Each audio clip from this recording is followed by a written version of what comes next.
কার কাছে কই মনের কথা আজকের এপিসোডে দেখা যাচ্ছে প্রতীক্ষা তাদের উকিলকে দ্বিগুণ টাকা দিতে চাইছে কেসটা যাতে তাদের দিকেই রায় পড়ে।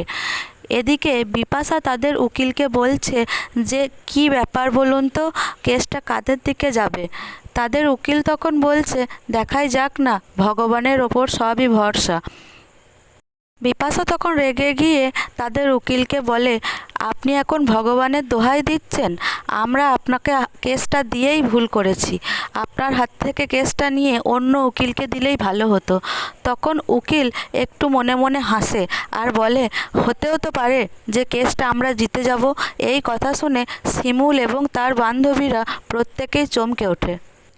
এদিকে জজ সাহেব আজকের রায়ের ফল ঘোষণা করবেন, ঠিক সেই সময়ই একজন একটা মুখবন্ধ খাম এনে জজ সাহেবের কাছে পেশ করেন।